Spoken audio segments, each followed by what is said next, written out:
The rifle scope cut through the Afghan darkness like a blade through silk. Lieutenant Thea Blackwood held her breath, finger resting feather-light on the trigger of her M24 sniper rifle. 1,200 meters downrange, a figure moved across the compound courtyard, a shadow among shadows, barely distinguishable from the night itself. The wind whispered across the rocky outcrop where she lay prone, carrying with it the smell of dust and distant smoke. Her spotter, Corporal Danny Rivers, breathed steadily beside her, his presence marked only by the faint click of his rangefinder adjusting. Wind 2.3 meters per second, left to right, Rivers murmured. Target moving northwest, speed approximately 1 meter per second. Thea made the adjustment without conscious thought. 27 years old, 5'7", with copper-red hair pulled tight beneath her helmet, she looked more like a college professor than the deadliest sniper in Joint Special Operations Command. But appearances, as her instructors at Quantico had learned, meant nothing when you could put a bullet through a playing card at 1,000 meters. The target stopped. Thea's world narrowed to a pinpoint of absolute clarity. The gentle rise and fall of her chest, the steady thrum of her heartbeat, the crosshairs settling on center mass. Between one breath and the next, she squeezed the trigger. The rifle bucked against her shoulder. 1,200 meters away, the insurgent dropped without a sound. Confirmed kill, Rivers said quietly. That's 7 tonight. Thea was already chambering another round, sweeping the scope across the compound. 3 more targets materialized from doorways, weapons raised, searching for the source of the shot. She took them methodically, one after another, each shot a perfect marriage of mathematics and instinct. 10 seconds, 3 kills. Jesus Christ, Rivers breathed. Blackwood, you're a goddamn ghost. She said nothing. Words felt unnecessary in these moments, almost profane. This was the only language that mattered out here, the language of breath and bullet, of calculated violence in service of something larger than herself. Down in the valley, the assault team moved through the compound like water through cracks. No resistance, no casualties. By the time the sun cracked the eastern horizon, 2 American journalists who'd been held captive for 17 days were on a helicopter back to Bagram Air Base, and Thea Blackwood had 10 confirmed kills to add to her record. The debriefing room at Bagram smelled of stale coffee and testosterone. Thea sat ramrod straight in her chair, still wearing her combat fatigues, dirt from the operation smudged across her cheekbones like war paint. Across the table, Captain Marcus Kane regarded her with the same expression he'd worn for the past 6 weeks, a mixture of grudging respect and fundamental disbelief that someone who looked like her could do what she did. Kane was SEAL Team 6, 35 years old, built like a middleweight boxer, with the kind of face that appeared on recruiting posters. He'd completed 3 tours in Iraq, 2 in Afghanistan, and had more confirmed kills than most snipers accumulated in entire careers. He also had very specific ideas about who belonged in combat. Lieutenant Blackwood, he said, his voice carrying the flat authority of someone accustomed to being obeyed without question. Your performance tonight was acceptable. Acceptable. The word hung in the air like an insult disguised as praise. However, Kane continued, leaning back in his chair, you violated direct orders by advancing to the northern ridge. Your assigned position was on the southern approach. The southern approach had no line of sight on the target zone, Thea replied evenly. The intel packet showed guard towers on the north and east sides. From the southern position, I would have been shooting blind. The southern position was selected for your safety, Lieutenant. That northern ridge was within range of enemy mortars. Respectfully, sir, I wasn't hired for my safety. I was hired to make sure the assault team came home alive. Something flickered behind Kane's eyes. Annoyance, perhaps, or the particular frustration of a man who'd found his assumptions challenged by inconvenient reality. You're JSOC, Blackwood, not a Marine anymore. Out here, following orders isn't optional. It's the difference between mission success and body bags.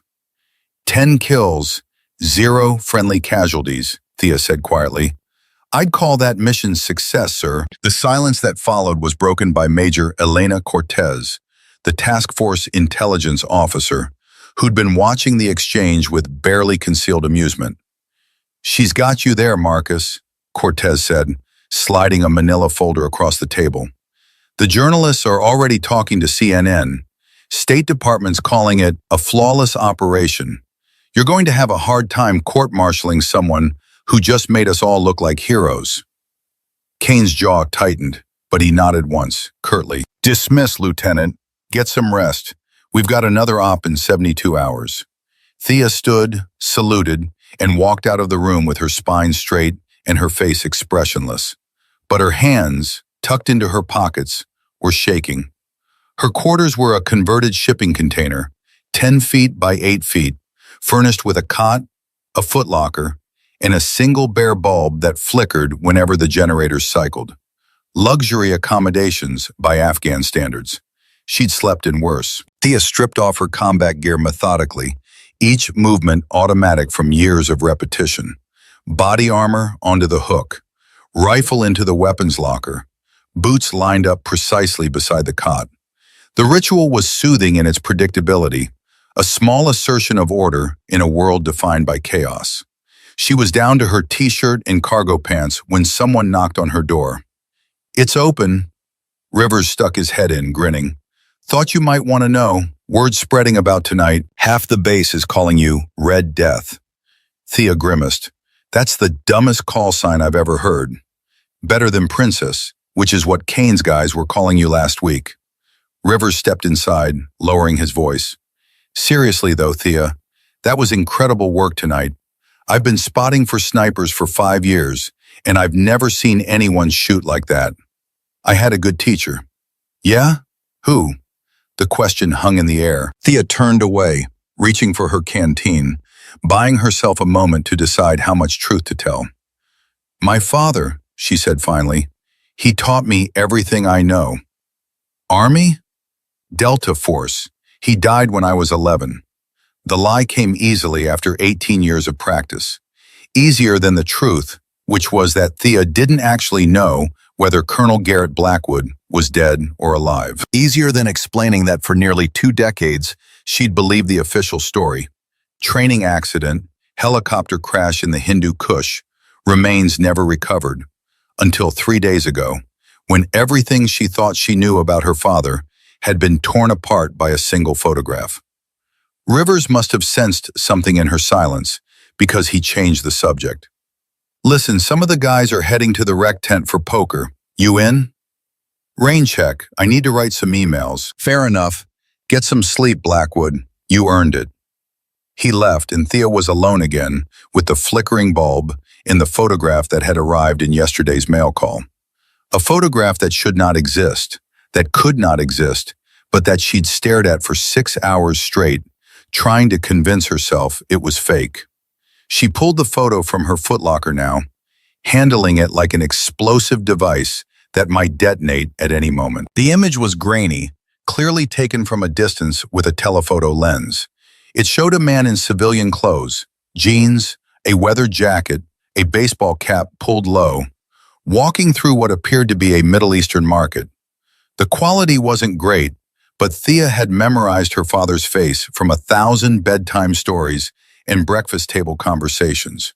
She knew the set of his shoulders, the way he held his head, the particular angle of his jaw. The man in the photograph was Colonel Garrett Blackwood, and according to the date stamp in the corner, the photo had been taken in February 2015, 14 years after he'd supposedly died. Thea's hands trembled as she turned the photograph over. On the back, someone had written 3 words in neat block capitals. Kandahar Protocol, Shepherd. Sleep didn't come. Thea lay on her cot, staring at the corrugated metal ceiling, while questions multiplied in her mind like bacteria in a petri dish. If her father was alive, why had he let everyone believe he was dead?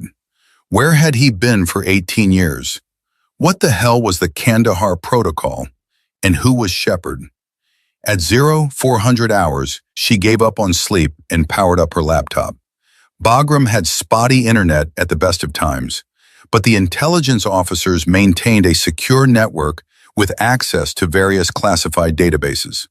Thea had clearance through JSOC. She used it now, typing Kandahar Protocol into the search field. 0 results. She tried variations: Operation Kandahar, Kandahar Mission, Protocol Kandahar. Nothing. Either the Kandahar Protocol didn't exist in any official database, or it was buried so deep that even her top secret clearance couldn't touch it. Shepard, then. She ran that through every database she could access: CIA personnel files, military records, contractor registries. Hundreds of results, none of them obviously relevant. She spent 2 hours sorting through names, cross-referencing them with Afghanistan deployments, looking for any connection to her father. At 0617 hours, she found something.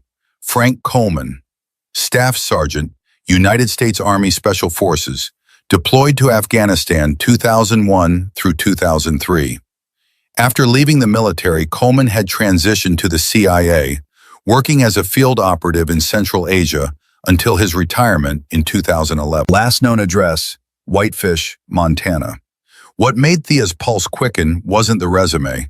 It was the photograph attached to Coleman's service record, a group shot from 2002 showing a Special Forces A-team posed in front of a Chinook helicopter. There were 12 men in the photo, all in combat gear, all grinning with the particular cockiness of soldiers who just survived something dangerous. Third from the left stood Colonel Garrett Blackwood, and directly beside him, arms slung over Blackwood's shoulder, was Frank Coleman. The connection could have been coincidence. Lots of soldiers served together, but Thea's instincts, honed by countless hours in the field, where spotting patterns meant the difference between life and death, were screaming that this mattered. She pulled up Coleman's personnel file, looking for call signs. Special Forces loved their nicknames, and they tended to stick. Coleman had cycled through several over his career: Falcon, Desert Fox, and, Thea's breath caught, Shepard. Found you, she thought.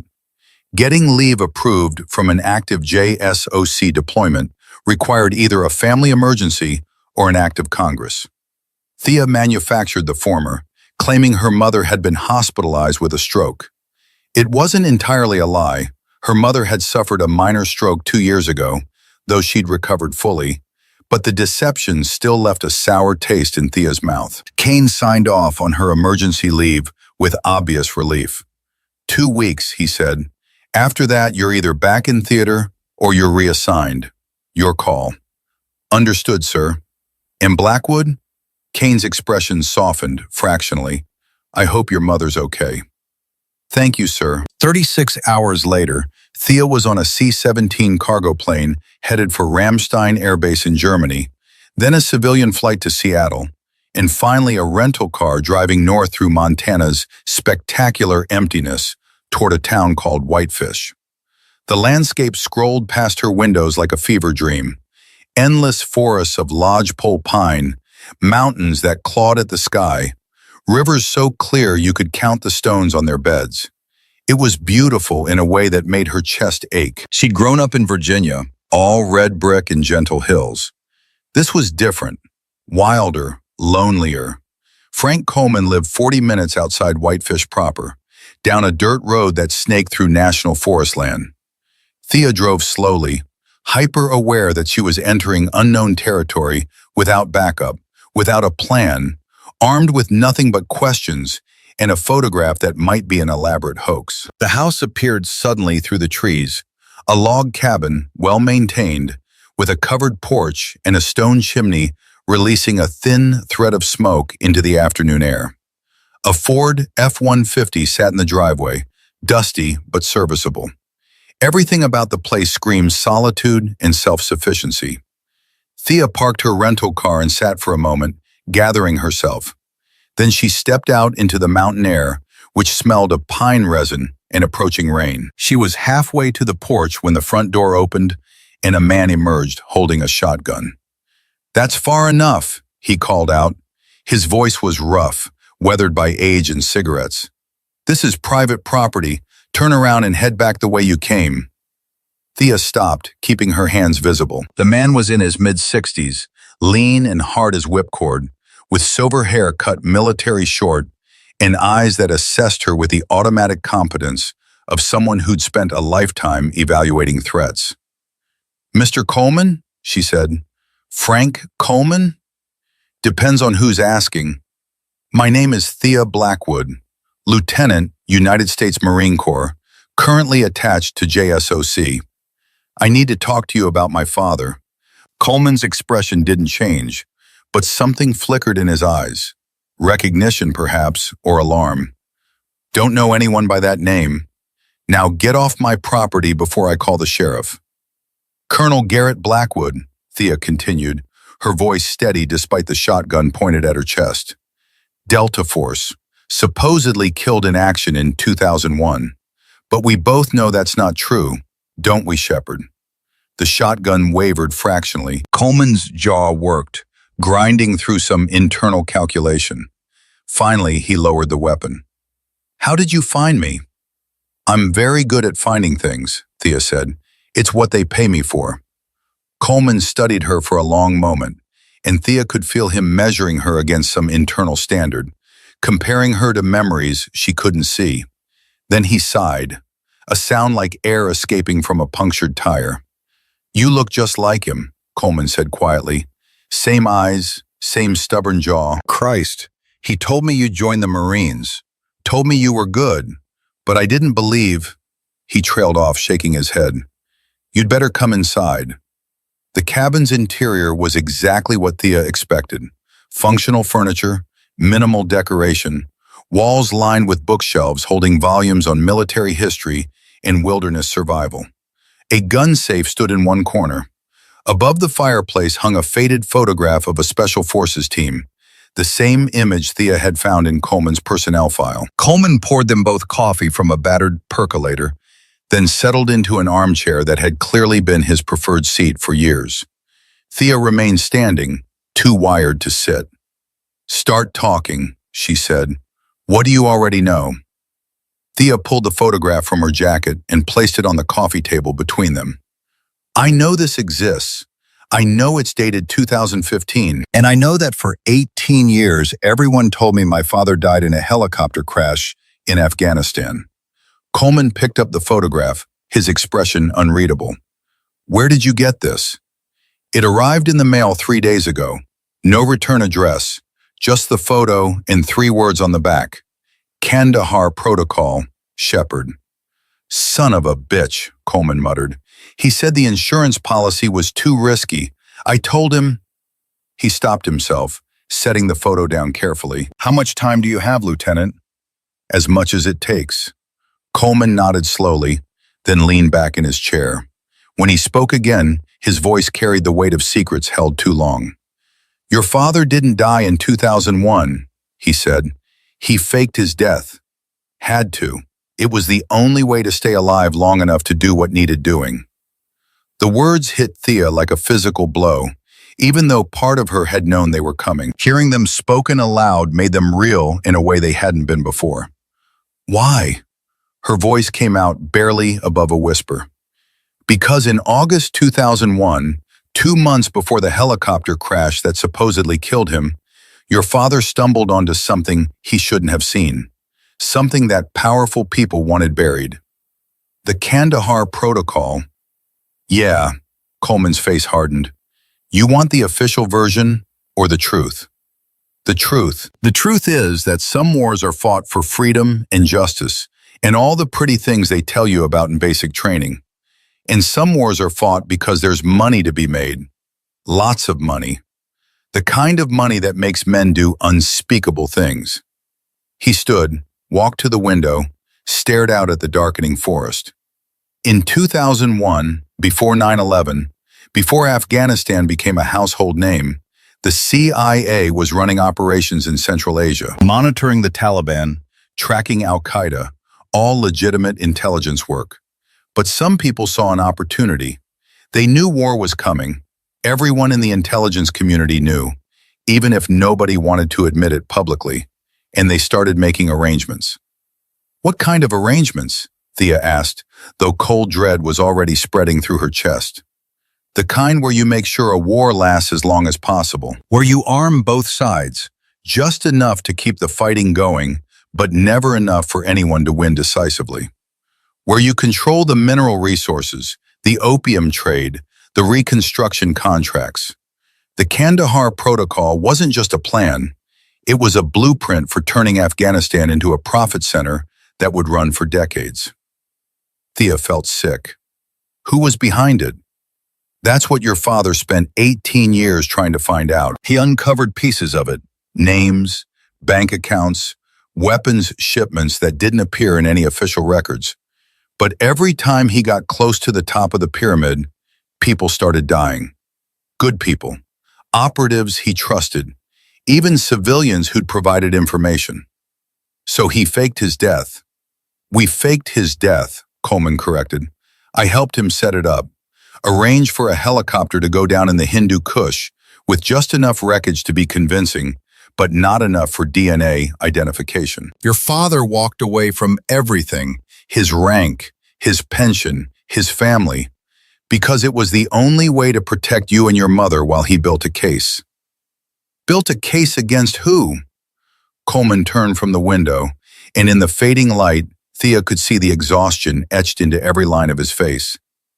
Against some of the most powerful people in the United States military and intelligence establishment. People who could make problems disappear with a phone call. People who've been getting rich off American blood for 20 years. Names, Thea said flatly. Give me names. I can't. Because 18 months ago, your father stopped checking in. We had a protocol, coded messages, dead drops, the whole Cold War routine. And then, nothing. Radio silence. The words landed like hammer blows. You think he's dead. I think he's either dead or captured. And if it's the latter, he's in a very dark hole somewhere, being held by people who have every reason to keep him alive and talking, but no reason to ever let him go. Thea's mind was racing, processing information at combat speed, sorting through implications and options. The photograph, someone sent it to me. Why now? Because someone wants you to know the truth. Could be an ally of your father's, trying to recruit you. Could be one of his enemies, trying to draw you out so they can eliminate the last Blackwood who knows enough to be dangerous. I don't know anything. You know now, Coleman said grimly, which means you've got a target on your back whether you want one or not. The question is, what are you going to do about it? Thea looked at the photograph on the coffee table, her father's face, frozen in a moment 14 years ago, walking through a market in some distant city. She thought about all the nights she'd cried herself to sleep at 11 years old, mourning a man who wasn't actually dead. She thought about her mother, who'd never remarried, who'd spent 18 years being faithful to a ghost. She thought about the 10 kills she'd made 3 nights ago, each one in service of the same system her father had died fighting against. And she made a decision.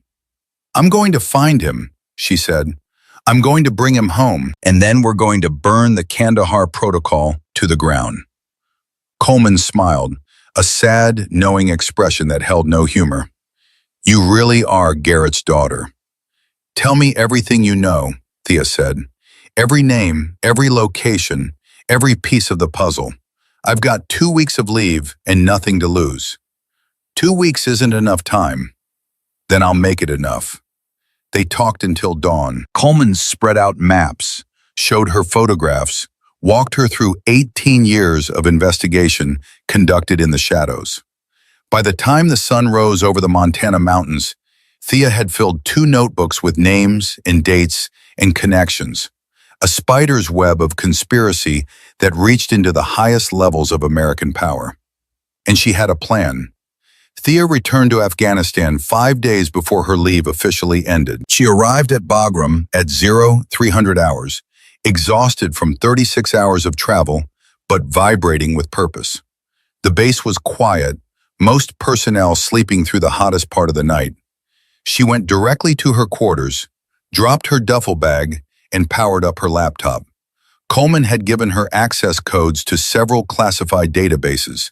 Technically illegal, definitely court-martial worthy, but Thea was past caring about the niceties of proper channels. If her father's enemies were embedded in the system, then the system couldn't be trusted.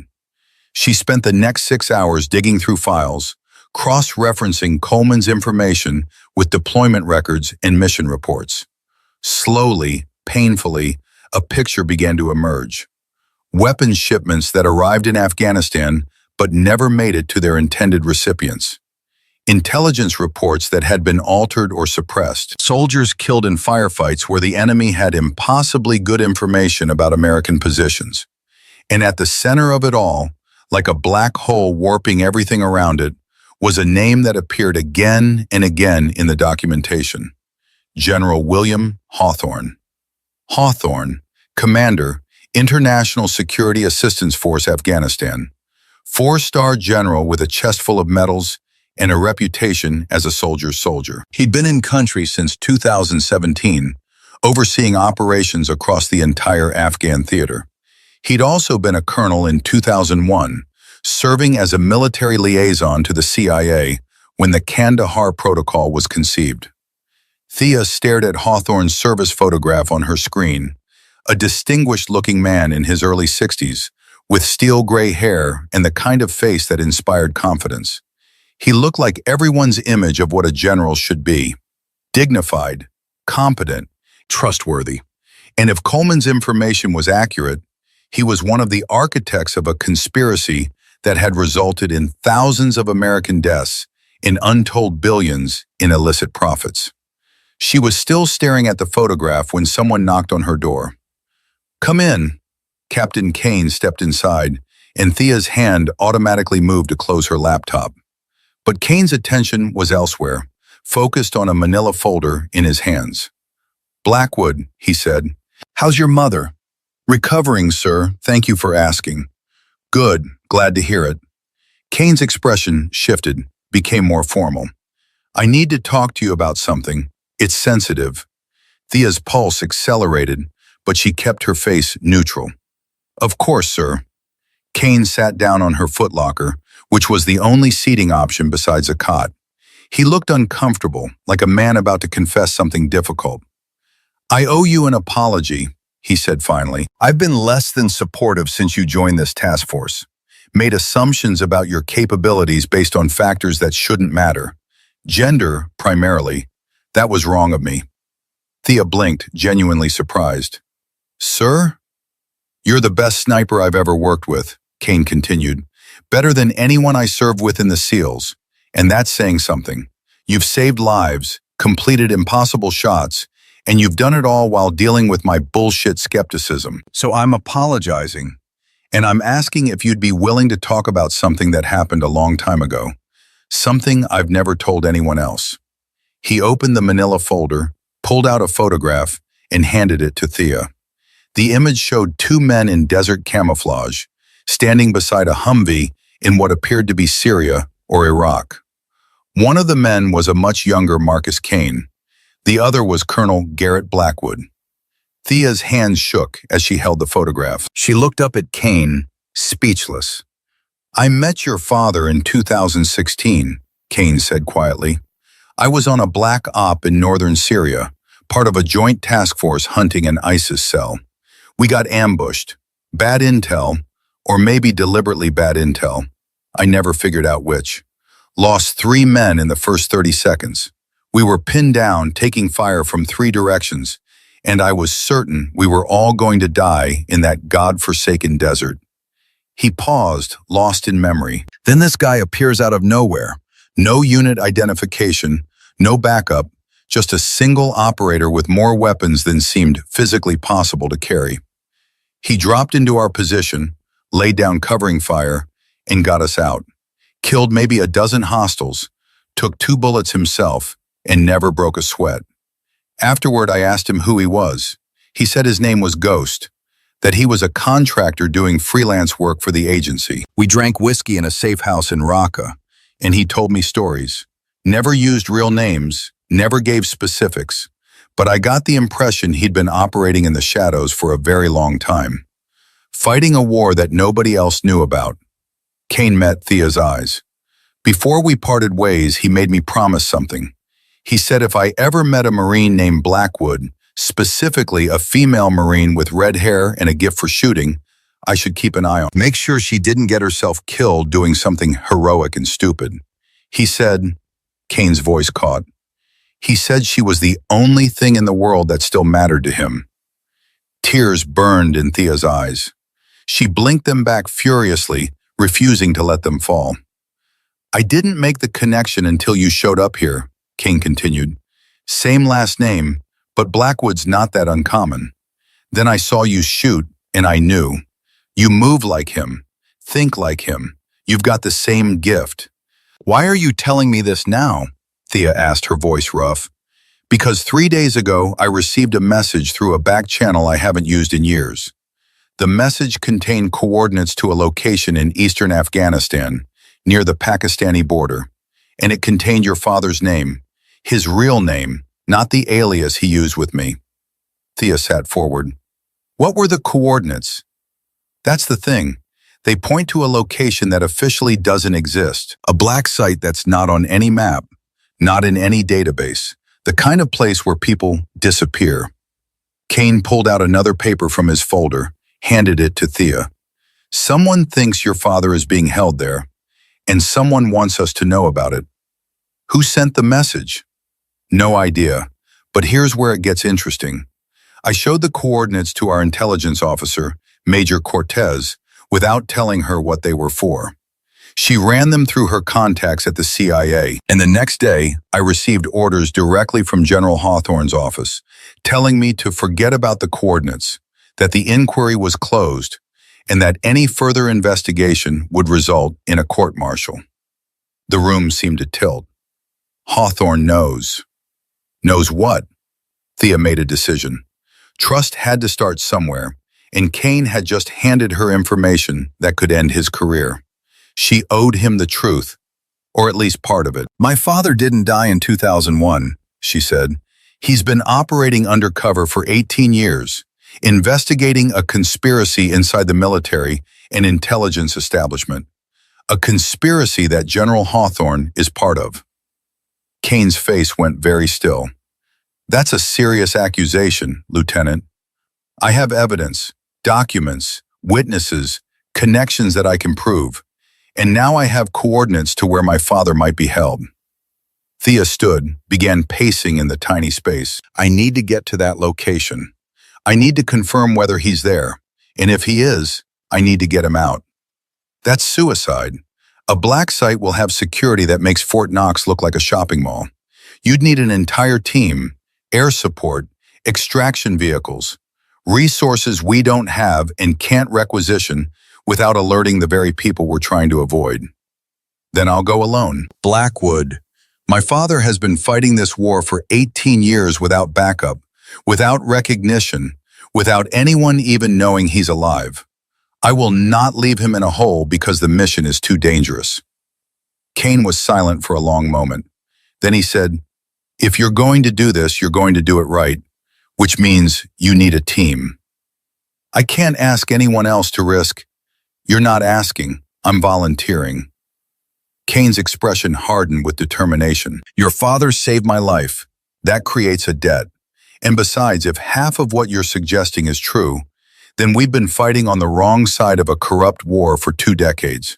That makes me angry, Lieutenant. And when I get angry, I do something about it. Kane, there's more. He pulled out his phone, opened an encrypted messaging app.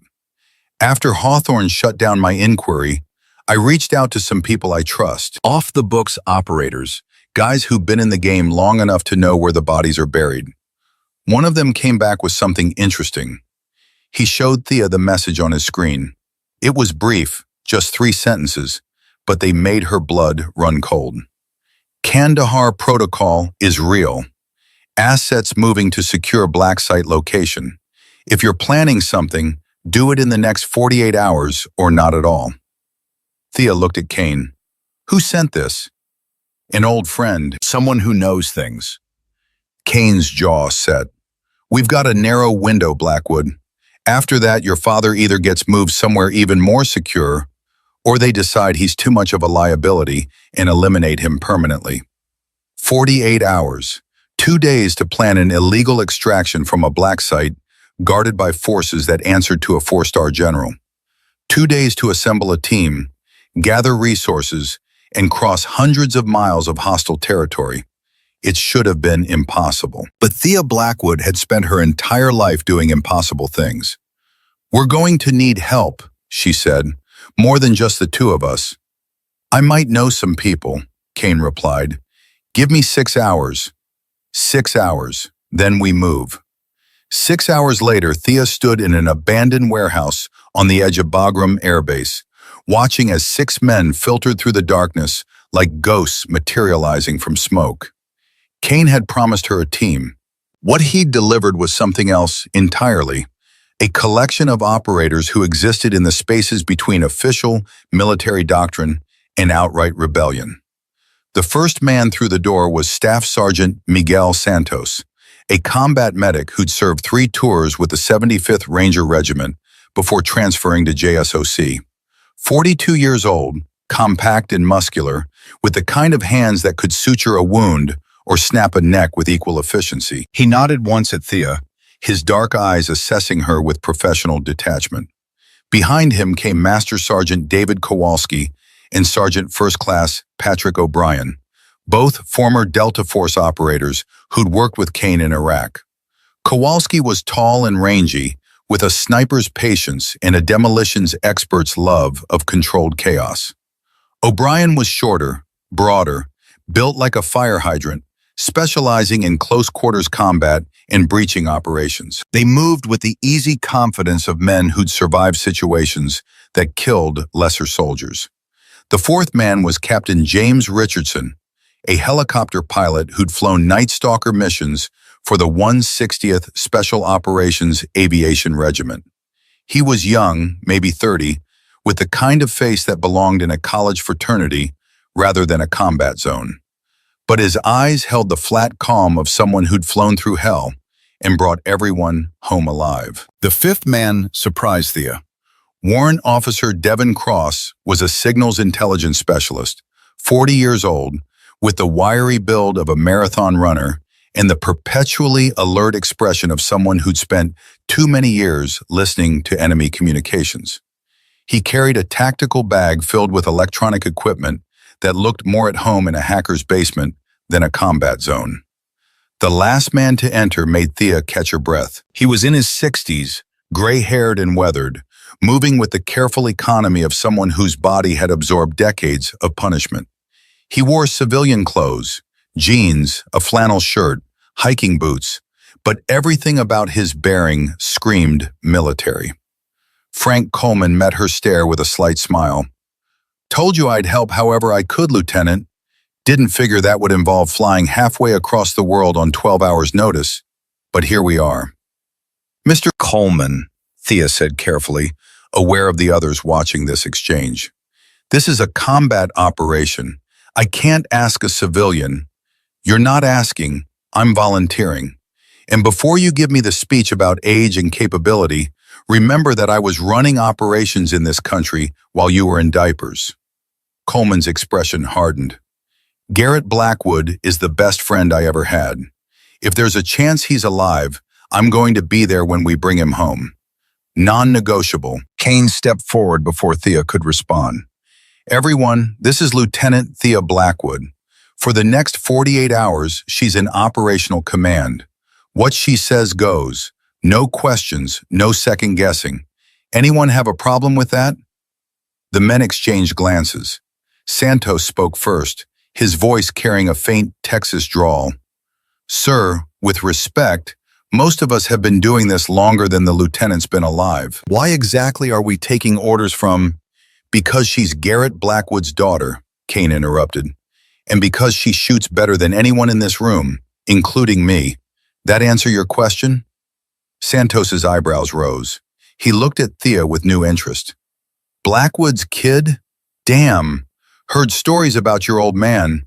They said he could shoot the wings off a fly at 500 meters. Try 1,000, Coleman said quietly. and his daughters better. The statement hung in the air, a challenge and a promise. Thea felt the weight of their attention, the way they were recalibrating their assessments, measuring her against the legend of her father. "Gentlemen," she said, her voice carrying the command authority she'd learned from 100 combat briefings. "We have 43 hours to plan and execute an extraction from a black site that officially doesn't exist, guarded by forces that will kill us on sight, located in terrain that's hostile in every possible way. I don't care if you think I'm qualified to lead this operation. I don't care if you trust me. All I care about is whether you can follow orders and get the job done. Can you do that?" Silence. Then O'Brien grinned, a fierce expression that transformed his blunt features.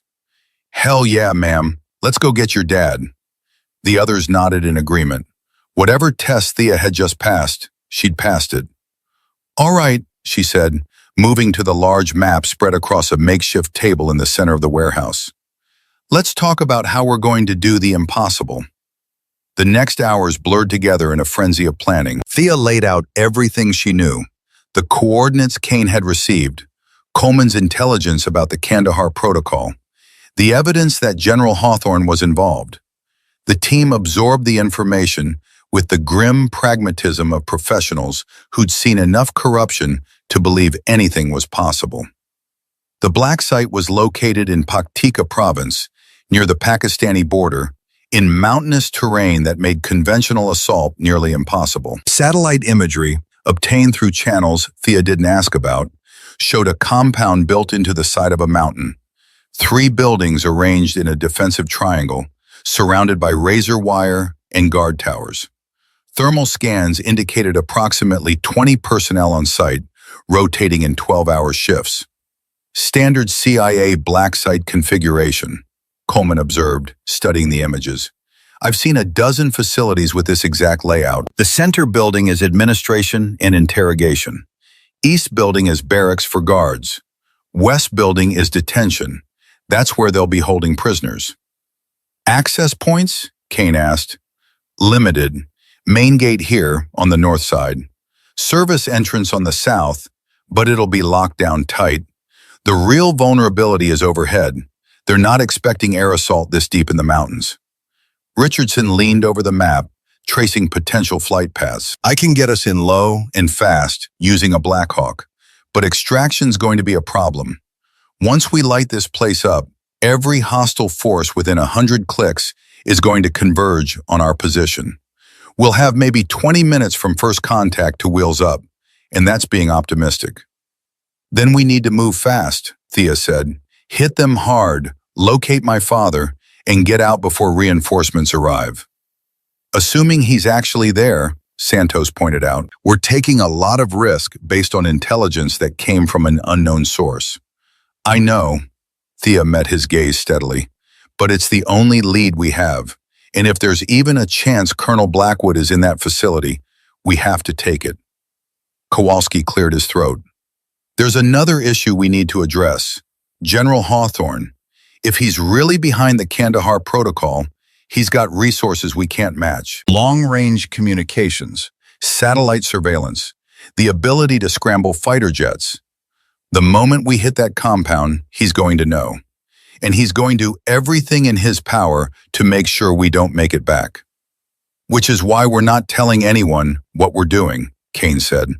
"No official channels, no requests for air support, no coordination with command.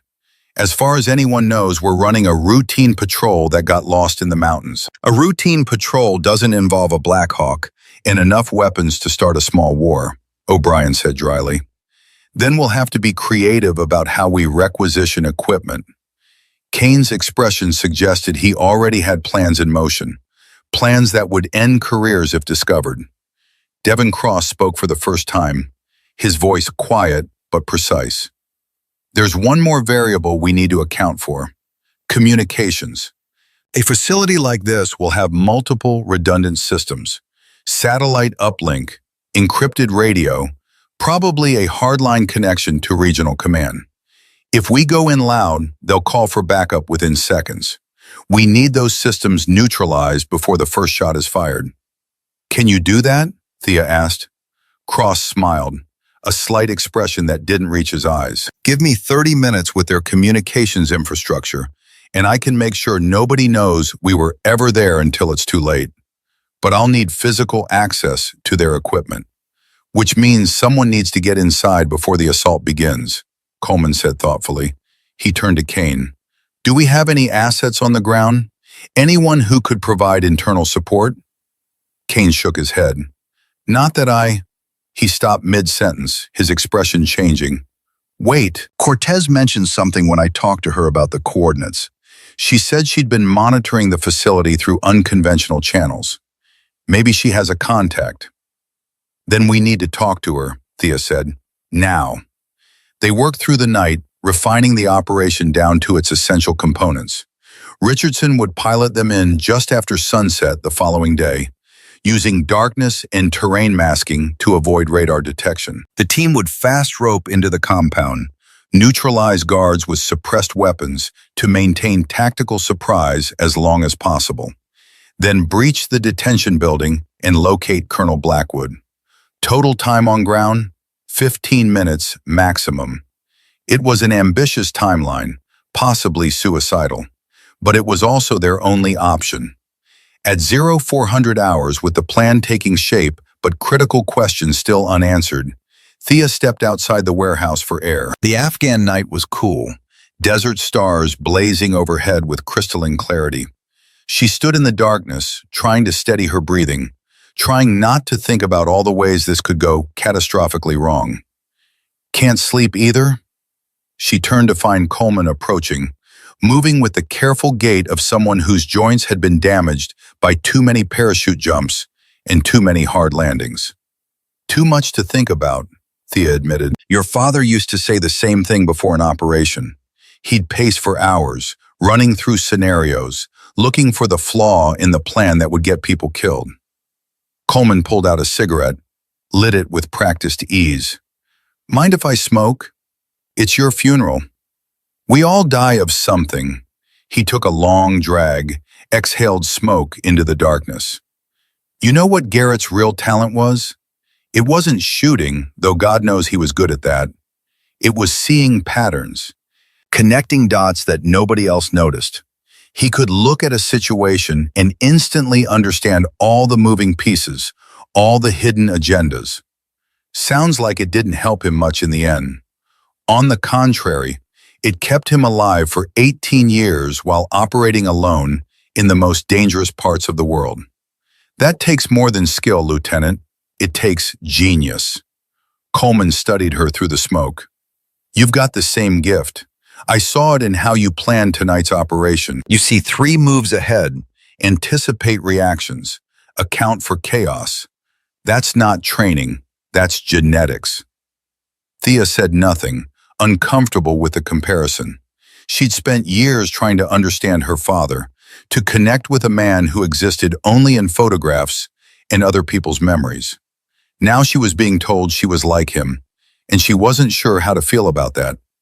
He talked about you, you know, Coleman continued softly.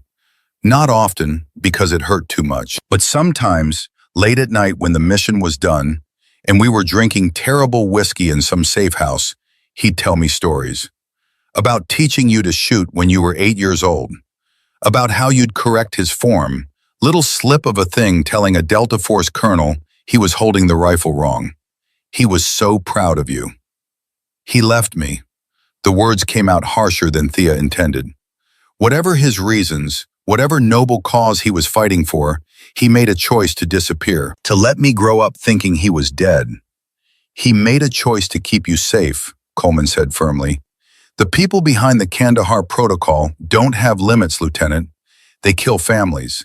They destroy anyone who threatens their operation. If they'd known Garrett was alive, they would have used you and your mother as leverage. He couldn't risk that. So instead, he risked himself for 18 years. Yes, because that's what fathers do. They sacrifice themselves so their children can have better lives. Coleman dropped the cigarette, crushed it under his boot. Tomorrow you're going to see him again, and it's going to be hard because he's not going to be the man you remember. Prison changes people, especially the kind of prison where they don't bother with legal niceties. But underneath whatever they've done to him, he's still your father. Still the man who taught you everything you know. Remember that when things get difficult. Thea swallowed past the tightness in her throat. What if we're wrong? What if he's not there? Then we find another lead and keep looking. But I don't think we're wrong. Someone sent you that photograph for a reason. Someone wants this story to come out. Coleman's voice dropped. The question is, why now, after all this time? What's changed? It was a good question, one that had been nagging at Thea since she'd received the mysterious package. Wars didn't stay secret by accident. They stayed secret because powerful people worked hard to keep them that way. Something had shifted in the balance, some factor she couldn't see yet. She was still thinking about it when Kane emerged from the warehouse. We've got a problem. Thea's pulse spiked. What kind of problem? The kind where Major Cortez just showed up asking questions about why I've been requisitioning equipment off the books and assembling a team in an unauthorized location. Kane's expression was grim. She's waiting inside, says she needs to talk to you directly. This was it, the moment when their operation either fell apart or expanded in unexpected ways. Thea followed Kane back into the warehouse, where Major Elena Cortez stood with her arms crossed, surveying the assembled equipment and personnel with sharp intelligence. Cortez was 43, career military intelligence, with a reputation for being both brilliant and ruthless. She'd survived 3 tours in Iraq and 2 in Afghanistan by being smarter than everyone else in the room and never, ever trusting official narratives. Her dark eyes fixed on Thea with laser focus. Lieutenant Blackwood, Cortez said, her voice carrying parade ground authority, care to explain why you're planning what appears to be an unsanctioned military operation using assets you have no authorization to use? The warehouse went silent. Every man's hand drifted slightly closer to a weapon, preparing for the possibility that this conversation would end with Cortez calling security. Thea made a calculation. Trust was a weapon that could cut both ways, but sometimes it was the only weapon available. Major, she said carefully, how much do you know about the Kandahar Protocol? Cortez's expression didn't change, but something flickered in her eyes. I know it's a conspiracy theory that's been floating around intelligence circles for years. Allegations about corruption in the Afghan war effort, nothing substantiated. What if I told you it was real? What if I could prove that senior military officers have been deliberately prolonging this war for profit and that they've been killing anyone who threatened to expose them? I'd say you're describing high treason, and I'd ask what evidence you have to support such an accusation. Thea pulled out her laptop, opened the files Coleman had provided. Bank records showing transfers from shell companies to numbered accounts held by currently serving officers. Weapons shipment manifests that don't match official records. After-action reports that have been altered to hide evidence of American forces being deliberately compromised. And a pattern of deaths, soldiers, contractors, journalists, all of whom were investigating irregularities in Afghan operations. She turned the laptop so Cortez could see.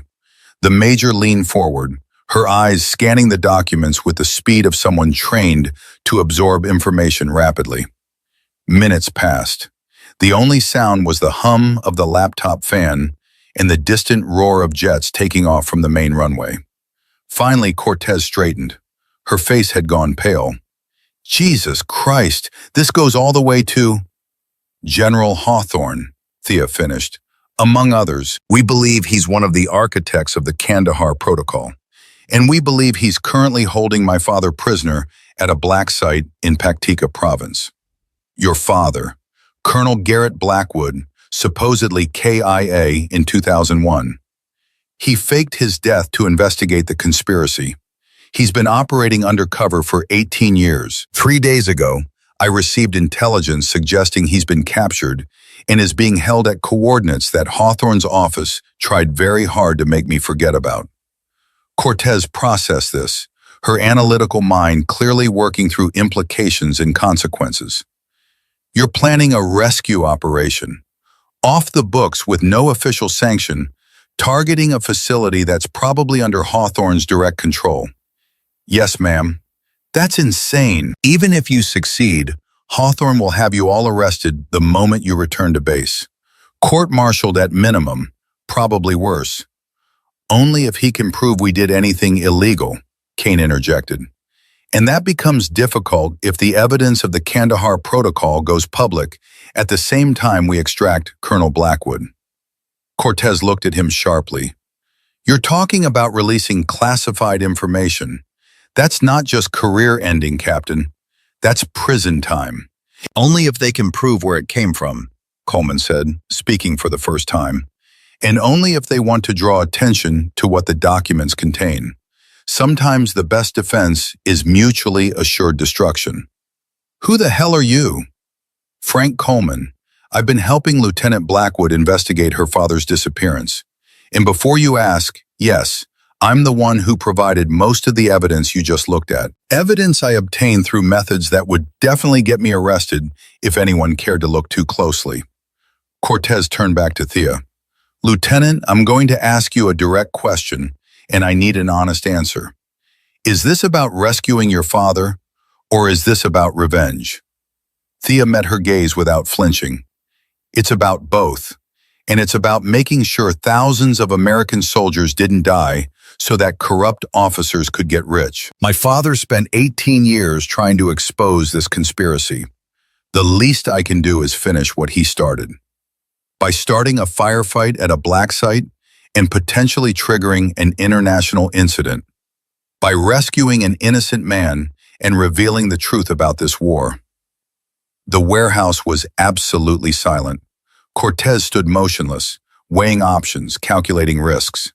Then she reached into her jacket and pulled out a USB drive. 6 months ago, she said slowly, I started noticing anomalies in intelligence reports coming out of Paktika province. Nothing dramatic, just small inconsistencies that didn't quite add up.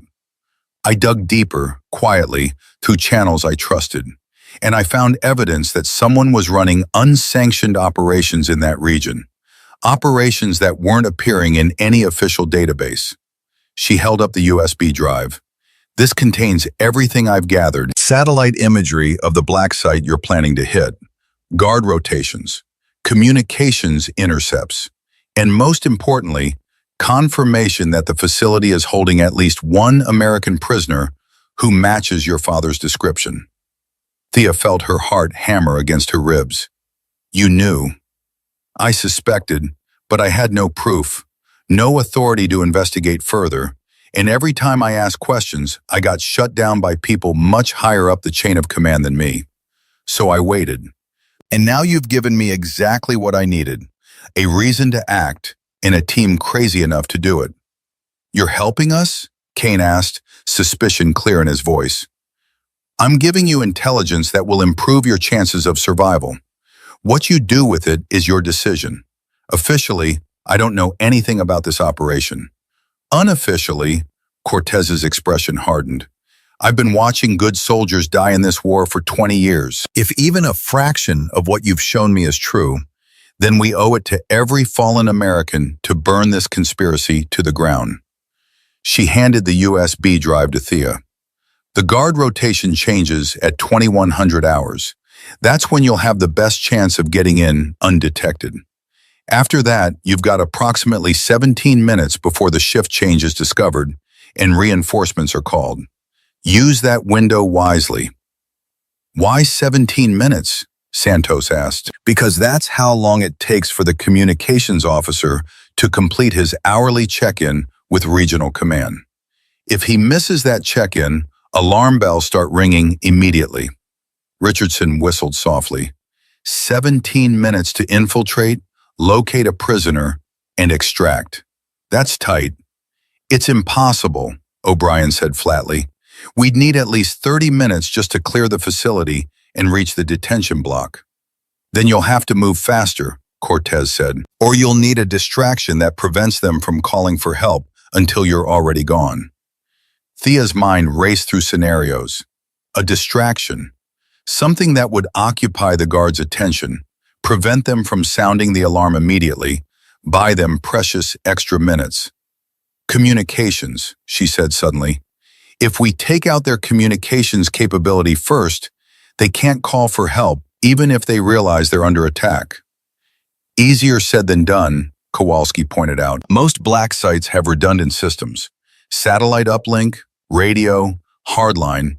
You'd need to hit all three simultaneously. Or you'd need someone on the inside to do it for you, Coleman said thoughtfully.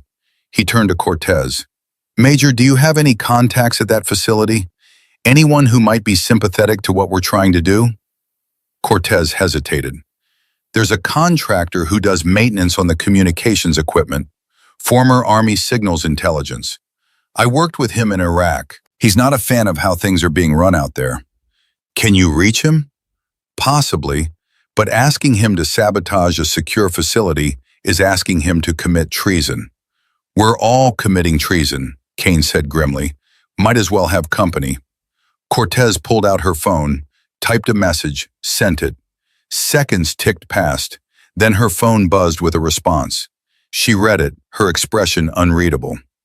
He says the next scheduled maintenance window is tomorrow at 20:30 hours. He can trigger a cascade failure in the communications systems that will take approximately 25 minutes to repair.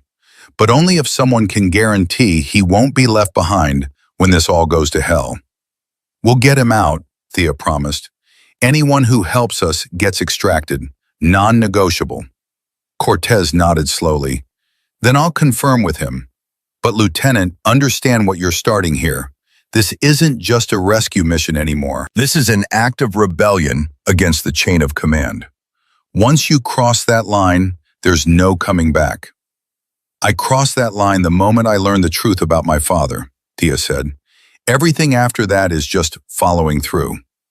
The plan evolved rapidly with Cortez's intelligence. The maintenance contractor, whose name was Thomas Reed, would create a communications blackout starting at 20:30 hours. Richardson would insert the team at 20:35, using the confusion of the system failure as cover. Cross would immediately move to the communications building to ensure the blackout held, while the assault team breached the detention facility. They'd have approximately 25 minutes before communications were restored and the alarm could be raised to regional command. 25 minutes to rescue a man who might not even be there. 25 minutes to expose a conspiracy that had been running for 2 decades. 25 minutes to either change everything or die trying. As dawn broke over Bagram, Thea stood on the tarmac watching the sunrise paint the Hindu Kush Mountains in shades of gold and crimson. In 18 hours, she would be flying into those mountains, into a battle that would determine not just her father's fate, but the truth of a war that had consumed her entire adult life. Kane appeared beside her, 2 cups of coffee in his hands. He offered her one, which she accepted gratefully. Nervous? He asked. Terrified, Thea admitted, but also clear. For the first time in weeks, I know exactly what I need to do. Your father would understand that feeling. He spent his whole life moving toward danger instead of away from it. Called it moral gravity, the idea that some things are so wrong you can't help but fight against them, even when fighting means sacrificing everything. They stood in companionable silence, drinking bad coffee and watching the sun climb higher. Around them, the base was waking up, pilots running pre-flight checks, mechanics servicing helicopters, soldiers heading to the mess hall for breakfast. The routine machinery of war, grinding forward with mechanical indifference. Thea, Kane said, using her first name for the first time, I want you to know something. When I met your father in Syria, he told me that the hardest part of his war wasn't the combat or the loneliness. It was knowing that every day he stayed in the shadows was another day stolen from the people he loved. But he also said that some truths are worth any price, even the price of everything you hold dear. Do you believe that? Thea asked. I didn't used to, but after seeing what you've shown me, after understanding what we've been fighting for all these years, Kane's voice hardened. Yeah, I believe it now. And I believe that tomorrow we're going to bring your father home. And then we're going to make sure his sacrifice meant something. What if it goes wrong? Then we make sure the evidence gets out anyway. Cortez has copies. Coleman has copies. And I've arranged for everything to be sent to 3 different journalists if we don't check in within 72 hours. Kane's smile was grim. Hawthorne thinks he's got us trapped, but the truth is, he's the one in the kill box. He just doesn't know it yet. Thea felt something loosen in her chest, a knot of tension she'd been carrying since the photograph arrived. Whatever happened in the mountains tomorrow night, her father's war would end. One way or another, the truth would come out. "Thank you," she said quietly, "for believing me, for risking everything. Thank your father. He's the one who taught me that some things are worth the risk." Kane drained his coffee, crushed the cup. "Now let's go make sure we're ready. We've got one shot at this, and I'll be damned if we waste it." They walked back toward the warehouse together, 2 soldiers preparing for a battle that would determine the fate of more than just one man. Behind them, the sun continued its inexorable climb, marking time with mechanical precision, counting down the hours until everything changed. 18 hours until insertion. 18 hours until Thea Blackwood would either save her father or die trying. And in the grand scope of a war that had consumed 20 years and countless lives, those 18 hours felt both infinitely long and desperately short. But they were enough. They had to be. Because sometimes all you needed was one perfect shot. The Black Hawk flew low through the mountain passes, skimming ridgelines with barely 50 feet of clearance, the rotor wash kicking up clouds of dust that glowed amber in the setting sun. Thea sat in the cargo bay, surrounded by 6 other operators who'd chosen to risk everything for a man most of them had never met. The helicopter's engines thrummed through her bones, a rhythm that matched her accelerating heartbeat. Richardson's voice crackled through her headset. 15 minutes to target. Weather's holding. No radar contacts. We're good. Thea checked her equipment for the 10th time in as many minutes. M4 carbine with suppressor, spare magazines, flashbang grenades, zip ties, medical kit. Everything in its place, every movement automatic from years of training. But her hands were shaking slightly, and she knew it had nothing to do with fear of combat. Coleman noticed. He leaned close, speaking directly into her ear to be heard over the rotor noise. "Your father used to shake before operations too. Called it the electricity. Said it meant you were alive, present, ready. Don't fight it." She nodded, unable to speak past the tightness in her throat. Somewhere in the darkness ahead, in a facility that officially didn't exist, Colonel Garrett Blackwood waited. 18 years of separation, 18 years of believing him dead, all coming to an end in the next 30 minutes. If he was even there, if he was still alive, if this wasn't an elaborate trap designed to eliminate everyone who knew too much about the Kandahar Protocol. Kane caught her eye from across the cargo bay. He tapped his chest twice, then pointed at her, the old Delta Force signal for, "I've got your back." O'Brien and Kowalski repeated the gesture. Santos gave her a thumbs up. Cross, hunched over his electronic equipment, looked up long enough to nod once, sharply. These men, who'd known her for less than 48 hours, were trusting her with their lives. She wouldn't let them down. 5 minutes, Richardson announced. Going dark. The cabin lights extinguished, plunging them into red-lit dimness. Thea pulled down her night vision goggles, and the world transformed into shades of green. The mountains below looked like the surface of an alien planet, all sharp edges and deep shadows. The helicopter banked hard left, following a river canyon that would mask their approach. Thea's stomach lurched, but she focused on her breathing, on the mission parameters they'd rehearsed a dozen times. Get in, locate the prisoner, extract. 25 minutes from boots on ground to wheels up. Simple. Impossible. Necessary. 2 minutes, stand by. Reed confirms he's in position. The team rose as one, checking each other's equipment with swift efficiency. Thea slung her rifle, gripped the fast rope with gloved hands, positioned herself at the door. Cold mountain air rushed into the cabin, carrying the smell of dust and distant snow. Below them, the black site materialized out of the darkness. 3 buildings arranged in a triangle, exactly as the satellite images had shown. Guard towers at each corner, razor wire gleaming dully in the starlight. Lights blazed in the windows, and Thea could see figures moving inside the barracks building. 20 men, Cortez had said, armed, trained, loyal to whoever paid them. This wouldn't be a surgical extraction. This would be war. 1 minute, Reed is executing. Communications blackout in 3, 2, 1. Mark, you've got your window. Through her night vision, Thea saw lights flicker in the communications building. Guards emerged from doorways, confused, reaching for radios that no longer worked. The compound descended into controlled chaos as men tried to figure out what had gone wrong. Perfect. The helicopter flared, rotors screaming as Richardson brought them to a hover directly over the detention building. 50 feet below, the roof waited. Go, go, go! Thea dropped through the door, hands sliding down the fast rope with controlled speed. The ground rushed up to meet her, and she hit the roof in a combat crouch, rifle already coming up to scan for threats. Kane landed beside her, then Coleman, then the others in rapid succession. Cross immediately split off toward the communications building, moving with surprising speed for someone carrying 40 pounds of electronic equipment. Richardson pulled away, the Black Hawk disappearing into the night like a ghost. The sudden silence was deafening. Thea hand-signaled the team into position. O'Brien moved to the roof access door, pulling out his breaching tools. Kowalski covered him, scanning the compound through his rifle scope.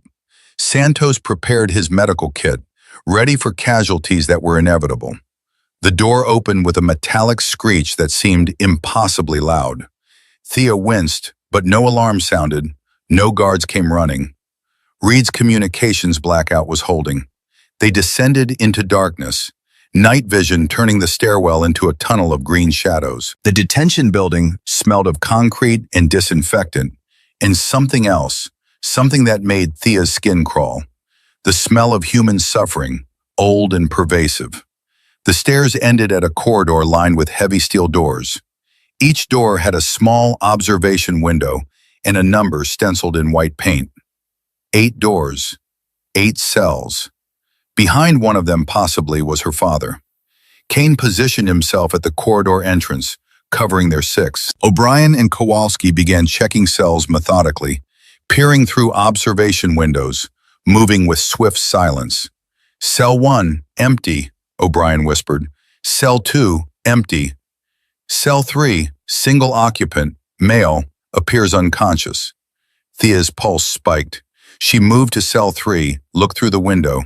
The man inside was curled on a concrete slab, his back to the door. He wore prison orange, and even in the distorted green of night vision, Thea could see he was emaciated, his spine visible through the thin fabric.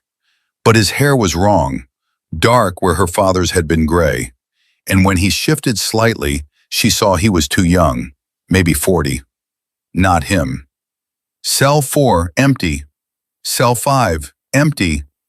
The corridor felt endless, each empty cell another hammer blow against hope. What if the intelligence was wrong? What if Cortez's source had been fed false information? What if her father had been here but was moved, or worse? Cell 6, Kowalski said, his voice suddenly tight. Single occupant, male, approximately 65, matches description. Thea was at the door before she consciously decided to move. She pressed her face to the observation window, hands trembling so badly she could barely focus.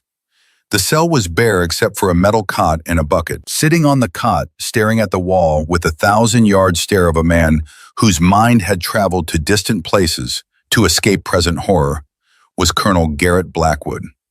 He looked nothing like the man in Thea's childhood memories. That man had been strong, vital, filled with barely contained energy. This man was a ghost, hollowed out by captivity and interrogation.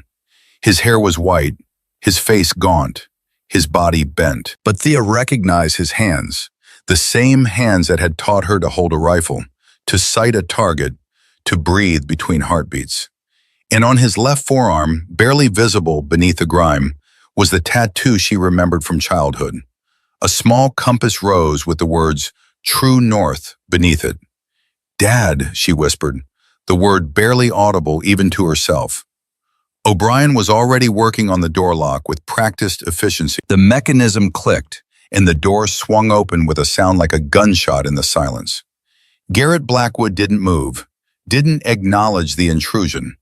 He continued staring at the wall, unresponsive, lost in whatever mental fortress he'd constructed to survive. Thea stepped into the cell, lowered her night vision goggles, activated a small flashlight. The beam illuminated her father's face, and she saw scars there that hadn't existed 18 years ago. Burn marks, the evidence of systematic torture, and something else, a network of fine lines around his eyes that spoke of constant vigilance, even in captivity. "Colonel Blackwood," she said quietly, professionally, fighting to keep her voice steady. "Sir, we're here to extract you. My name is Lieutenant Thea Blackwood.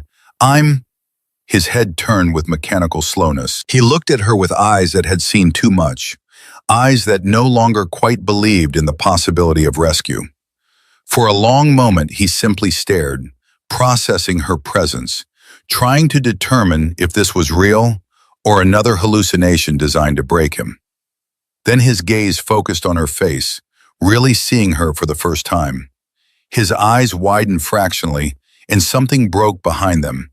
Some dam that had been holding back 18 years of grief and guilt and desperate hope. "Thea?" His voice was a rasp, unused for so long it barely functioned. "Little bird? Is that really you?" The childhood nickname shattered her professional composure. Tears burned her eyes, but she blinked them back fiercely. "Yes, sir, it's me, and we're getting you out of here." "You shouldn't be here," Garrett said, his voice gaining strength even as his body trembled. "Too dangerous. They'll kill you. They'll kill everyone you—" He stopped, his eyes going to Coleman, who'd appeared in the doorway. "Frank? Jesus Christ, Frank, you're alive?" "Hard to kill, Garrett. You should know that by now." Coleman stepped forward, gripped Garrett's shoulder with surprising gentleness. "Can you walk?" "I can run if I have to." Garrett stood, swaying slightly but steady enough. He was shorter than Thea remembered, diminished by captivity, but his eyes had regained their focus, that laser-sharp intelligence that had made him legendary. "How many hostiles?" 20 on site, Kane reported from the corridor. "But our communications blackout won't last forever. We need to move." They formed up around Garrett, Santos doing a quick medical assessment as they moved. Dehydrated, malnourished, evidence of historical trauma, but ambulatory. Blood pressure's low, but stable. "He'll make it." "Damn right I'll make it," Garrett muttered, accepting a weapon from Kowalski, a Glock 19, standard issue. He checked the chamber with movements that were still automatic despite months of captivity. "Who's in command of this circus?" "Your daughter," Coleman said with a slight smile. Garrett looked at Thea, and she saw something flicker across his face. Pride, certainly, but also grief, and a kind of wonder. "You made Lieutenant, JSOC, from the gear, Marines?" "Yes, sir." "Good. The Marines know how to shoot." He glanced at Kane. "And you brought a SEAL, scraping the bottom of the barrel, aren't we?" Kane actually laughed, a quick bark of surprised amusement. "Good to see you too, Colonel. Now, can we save the reunion for when we're not in a hostile facility?" They climbed back up the stairwell, emerging onto the roof into a night that had grown darker. Storm clouds were gathering over the mountains, lightning flickering in the distance. The wind had picked up, carrying the smell of approaching rain and something else, smoke. Thea keyed her radio. "Cross, status?" "Communications are down and staying down," Cross's voice came back, slightly breathless. "But we've got a problem. Reed says there's a secondary system he didn't know about, some kind of emergency beacon. It activated automatically when the main systems failed. Signal went out approximately 3 minutes ago. Meaning what? Meaning reinforcements know something's wrong. They're probably already inbound. Kane swore softly. How long until they arrive? Reed estimates 15 to 20 minutes, maybe less if they scramble birds from Jalalabad. 15 minutes. Their timeline had just been cut in half. Shepard 2, this is Shepard 1, Kane said into his radio. We need immediate extraction. Package is secure, but timeline is compressed. Richardson's response was immediate. Negative, Shepard 1. I've got multiple radar contacts inbound from the northeast. Looks like a patrol that got curious about our flight path. I'm going to have to stay low and dark for another 10 minutes, or they'll paint me. 10 minutes before extraction was even possible, and 15 before enemy reinforcements arrived. They were out of time.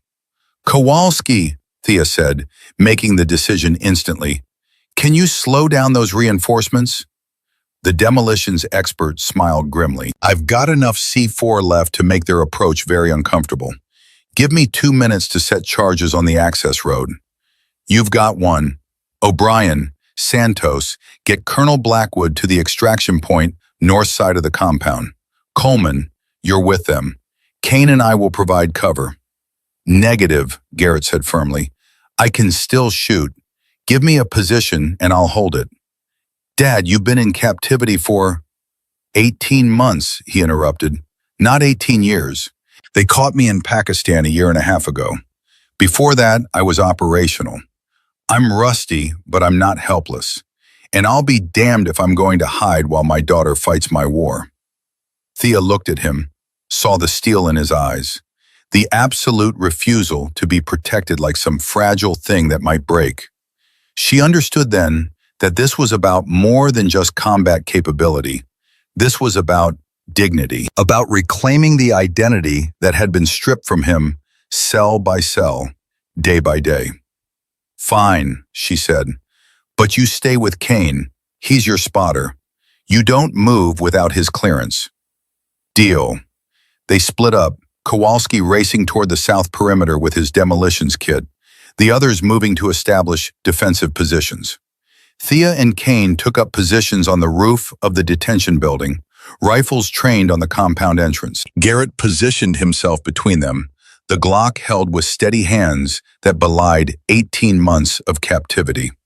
Below them, guards were emerging from the barracks, no longer confused but actively searching for the source of the communications failure. They moved in pairs, professional and cautious, weapons at the ready. These weren't inexperienced militia fighters. These were contractors, probably former military, who'd done this kind of work before. Kowalski? Status, Kane said into his radio. Charges set, detonating in 3, 2, 1. The explosion lit up the southern approach like a miniature sun. The shockwave rolled across the compound, shattering windows, triggering car alarms. A fireball climbed into the sky, and Thea could see a section of the access road collapse, creating a choke point that would slow any approaching vehicles.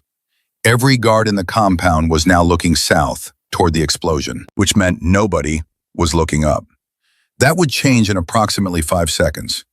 Contact, Garrett said calmly, his voice carrying the flat authority of a man who'd spent decades in combat. Guard tower, northwest corner, he's seen us. Thea swung her rifle, acquired the target. The guard was raising his radio, opening his mouth to shout a warning. She fired. The suppressed rifle coughed, and the guard dropped. But the element of surprise was gone. Other guards had seen their comrade fall, were now scanning the rooftops, raising weapons. Light them up, Kane said.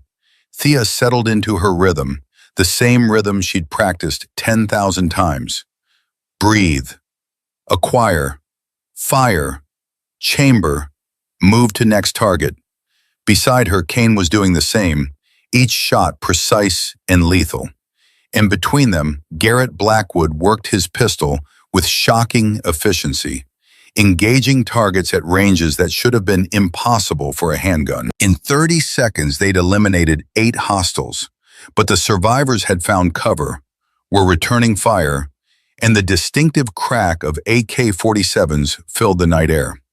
Bullets sparked off the roof, whined past Thea's head. She felt the heat of a near miss, but her training held. Keep shooting, keep moving, suppress the enemy. "Shepard 2, we are heavily engaged," Kane reported. "Where's my extraction?" 30 seconds out, get to the courtyard, north side. I'm coming in hot. Thea and Kane abandoned their position, but Garrett was slower, his movements stiff from months of confinement. Thea grabbed his arm, pulled him toward the fire escape. "I can move on my own," he protested. "Then prove it," she shot back, already descending the metal stairs 3 at a time. They reached the courtyard just as the Black Hawk materialized from the darkness, rotors screaming, Richardson flying with reckless precision that bordered on insanity. The helicopter settled into a hover, and ropes dropped from both sides. O'Brien was already climbing, Santos right behind him with a limping Reed, the contractor who'd sabotaged the communications. Coleman and Cross were next, moving with the coordination of professionals. "Go!" Kane shouted at Thea over the rotor wash and gunfire. "Get your father on that bird." But Thea had seen what Kane hadn't. A guard emerging from the administration building, holding not a rifle, but an RPG, the distinctive shape unmistakable even in darkness. Time slowed to a crawl. The guard was raising the weapon, sighting on the helicopter. If that RPG hit, everyone aboard would die.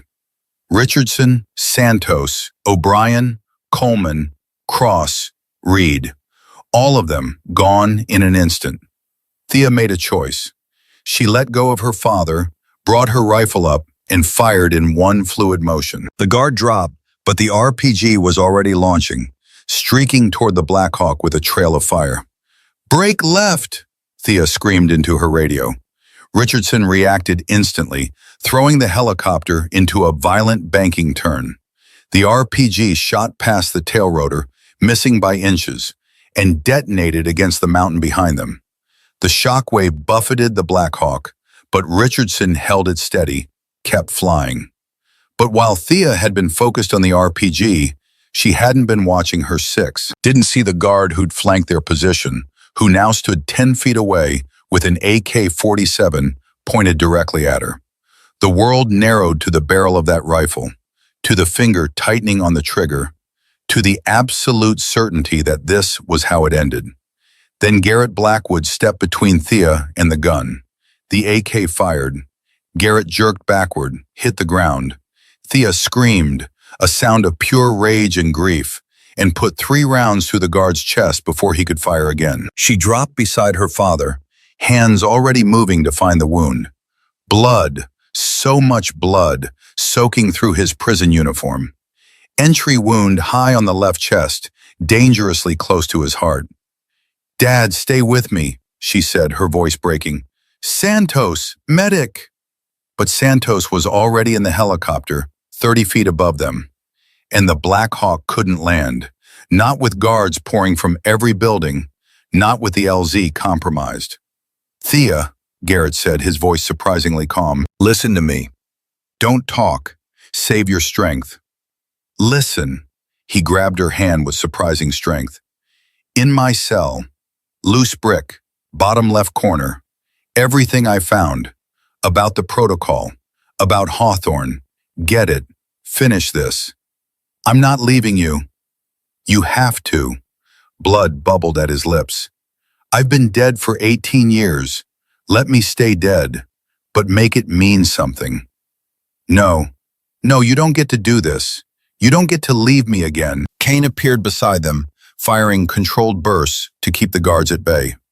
"Blackwood, we need to move now, or we all die here." Thea looked at her father's face, saw the peace there, the acceptance.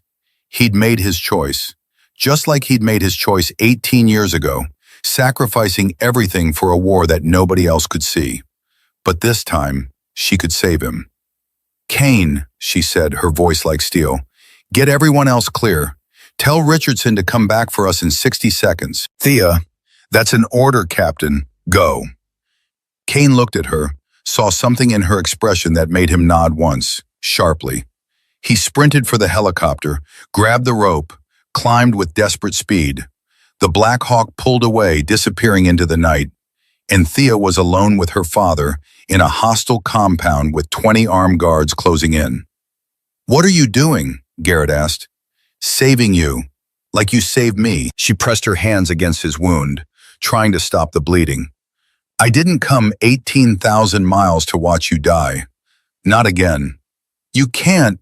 Watch me," she keyed her radio. "Cross, are you still monitoring their communications?" Cross's voice came back immediately. "Affirmative, what do you need?" "I need you to send a message to General Hawthorne. Tell him that Lieutenant Thea Blackwood has his prisoner. Tell him I'll trade Colonel Blackwood for safe passage to the Pakistani border.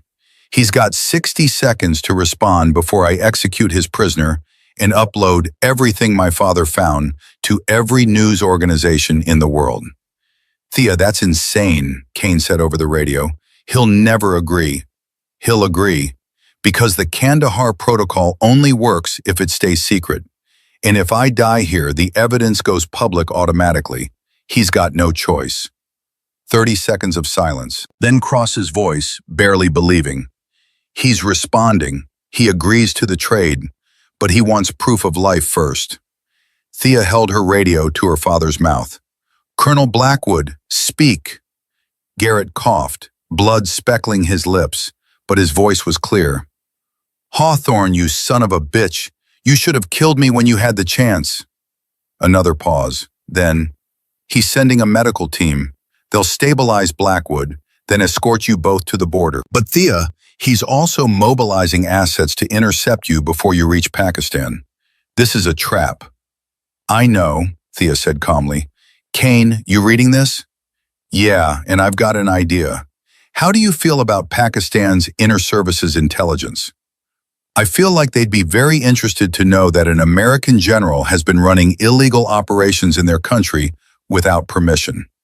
"Exactly what I was thinking. Stand by." Thea waited, maintaining pressure on her father's wound, watching as guards surrounded their position but didn't fire. They wanted Garrett alive. That gave her leverage. 2 minutes later, a medical team approached cautiously, hands raised. They wore contractor uniforms, not military, which meant they were deniable. Thea kept her rifle trained on them, but allowed them to work. They packed the wound with combat gauze, started an IV, stabilized Garrett with practiced efficiency. "He needs surgery," one of them said. "Soon, but he'll survive transport." "Then let's move," Thea said. They loaded Garrett onto a stretcher, formed up around Thea, and began moving toward a waiting vehicle. The guards watched, but didn't interfere. Orders from above. The drive to the border took 40 minutes, the longest 40 minutes of Thea's life. She sat beside her father, holding his hand, watching his chest rise and fall with each labored breath. He drifted in and out of consciousness, sometimes lucid, sometimes delirious. "I'm sorry," he whispered during one lucid moment, "for leaving you, for missing everything." "Save it," Thea said, her voice thick. "You can apologize properly when you're recovered. You owe me 18 years of birthday dinners, and I'm collecting every single one." He smiled, a ghost of his old expression. "Deal." 5 kilometers from the border, Kane's voice crackled on Thea's radio. "You've got company. 2 Blackhawks, military markings, heading your way fast. Hawthorne's making his move." "How long?" 3 minutes, maybe less. The vehicles were pushing 80 miles per hour on a road that barely qualified as dirt track. Not fast enough. "We're not going to make it," the driver said, fear clear in his voice. Then Thea saw them. 3 Pakistani military helicopters rising from the other side of the border, rotors churning the night air. And beneath them, Pakistani troops establishing a checkpoint directly on the border. "What the hell?" the driver breathed. Kane's voice came through, triumphant. "Turns out Pakistan's ISI is very unauthorized American operations in their territory. I may have shared some of Colonel Blackwood's intelligence with one of their liaison officers. They're treating this as a sovereignty issue." The American helicopters broke off, unable to cross into Pakistani airspace without triggering an international incident. Thia's vehicle crossed the border, stopped at the checkpoint.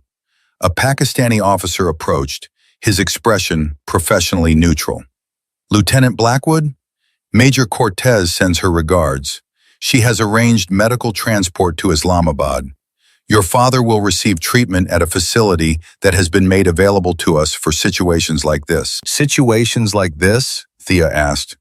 "Situations where American soldiers need to disappear before their own military can silence them." The officer smiled slightly. "Pakistan has long experience with such things. Your father will be safe. You have my word." The medics transferred Garrett to a Pakistani military ambulance. Thea climbed in beside him, refusing to let him out of her sight. As the ambulance pulled away, heading toward Islamabad in safety, Garrett squeezed her hand weakly. "You did it," he whispered. "You finished what I started." "We're not finished yet," Thea said. "We still have to burn it all down. Hawthorne, the protocol, all of it." "We will." His eyes drifted closed. "But first, I'm going to sleep. Wake me when the war's over."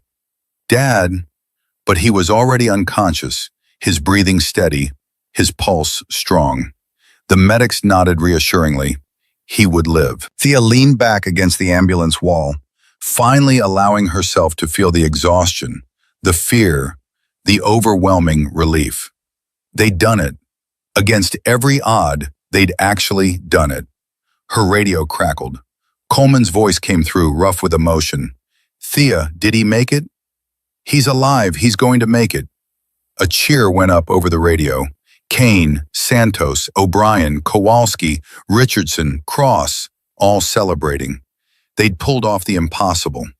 But Thea knew the war wasn't over. It was just beginning. 3 months later, Thea stood on the steps of the Capitol building in Washington, D.C., watching as her father walked toward a podium surrounded by cameras and microphones. He looked different than he had in that Pakistani ambulance. Healthier, stronger, dressed in a suit instead of prison orange. The bullet wound had healed, leaving only a scar, but his eyes still held the shadows of what he'd endured.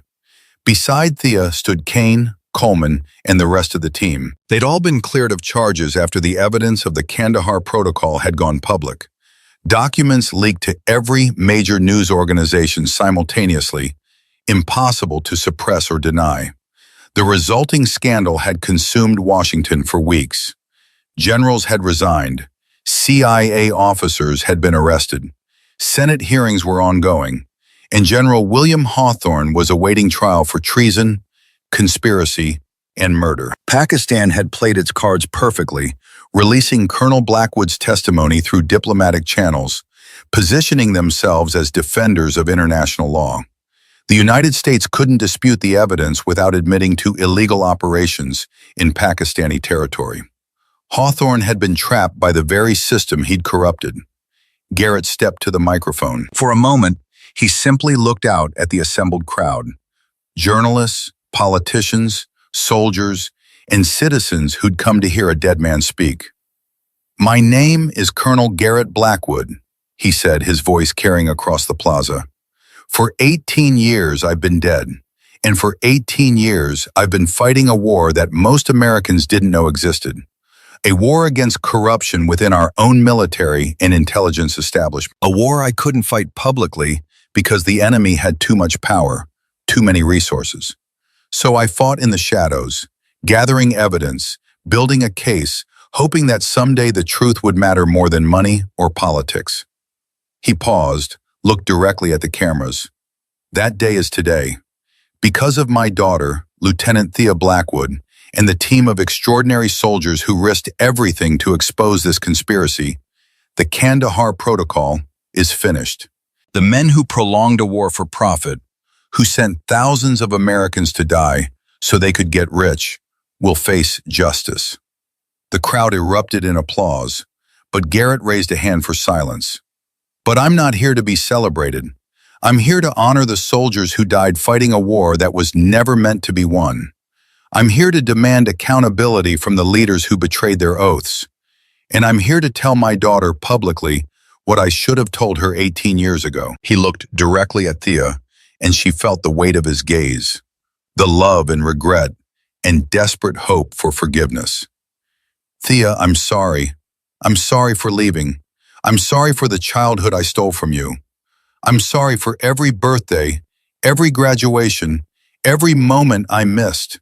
I told myself I was protecting you, and maybe I was. But I was also running from the guilt of knowing that if I came home, I'd be putting you in danger. So I stayed away. And that was cowardice dressed up as heroism. His voice cracked slightly, and Thea felt tears streaming down her face, not bothering to hide them. But I want you to know, Garrett continued, that you are the finest soldier I've ever known. Not because of how you shoot, though God knows you're better than I ever was. Not because of your tactical brilliance or your courage under fire, but because when faced with an impossible choice between following orders and doing what was right, between saving yourself and saving others, you chose right. Every single time. You are everything I hoped you'd be, and more than I deserved.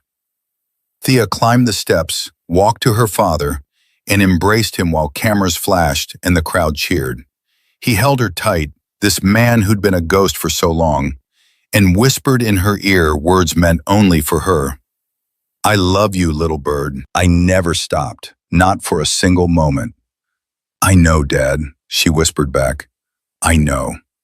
Later, after the speeches and interviews and debriefings, after the politicians had made their promises and the cameras had stopped rolling, Thea and Garrett sat together on a bench overlooking the Potomac River. The sun was setting, painting the water in shades of gold and crimson. What happens now? Thea asked. Now I testify, write a book, make sure the truth actually matters. Garrett looked at her. And I spend time with my daughter, get to know her again, if she'll let me. I'd like that. They sat in comfortable silence, watching boats drift on the river. Then Garrett said, in that compound, when you let go of the helicopter to save me, that was either the bravest thing I've ever seen or the craziest. Learn from the best, Thea said with a small smile. Touché. He was quiet for a moment. You know what I realized during those months in that cell? The only thing that kept me going wasn't the mission or the evidence or even the hope of justice. It was imagining what you'd become, who you were out there in the world, living the life I couldn't. And when I saw you in that doorway, I realized that my imagination had fallen short. The real you was so much more than I dared to hope. Dad, let me finish. All those years I told myself I was fighting for something bigger than myself. For truth, for justice, for the thousands of soldiers who deserve better. And that was true. But the real truth, the one I couldn't admit, was that I was also running. From the fear of being a father, of failing you the way my father failed me. So I became a ghost, and I told myself it was noble. He turned to face her fully. But you, Thea, you didn't run. When you found out the truth, you didn't hide behind noble excuses. You assembled a team, planned an impossible mission, and you came for me. Not because it was your duty or because it served some greater good, but because I was your father, and that mattered. You reminded me what I'd forgotten, that love isn't weakness. It's the only thing worth fighting for. Thea felt her throat tighten. I didn't do it alone. No, you did something even more important. You built a team. Kane, Coleman, Santos, all of them.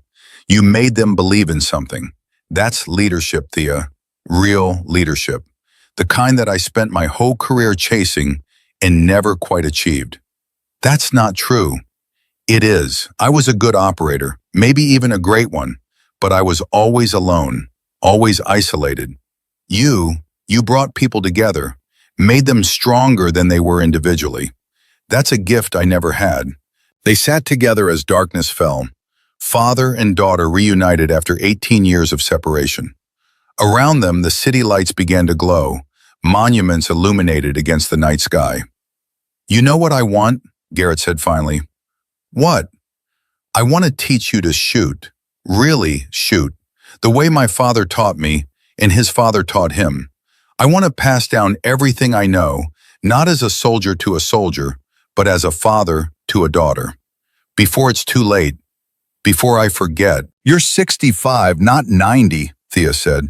You've got plenty of time. Maybe, but I've learned not to take time for granted.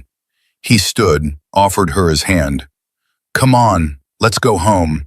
Your mother's been waiting 18 years for this reunion. I don't think she'll forgive me if I make her wait any longer. Thea took his hand, let him pull her to her feet. They walked together through the gathering darkness. Two soldiers returning from a war that had consumed too many years, cost too many lives, but had finally ended. Behind them, the Potomac River flowed on, indifferent to human concerns, carrying secrets and sorrows out to the sea. And above them, stars began to appear in the darkening sky. The same stars that had watched over Afghanistan's mountains and Montana's forests, and every battlefield in between. The same stars that would still be there tomorrow when the real work of rebuilding began. But tonight, Thea Blackwood had her father back, and that was enough. That was everything.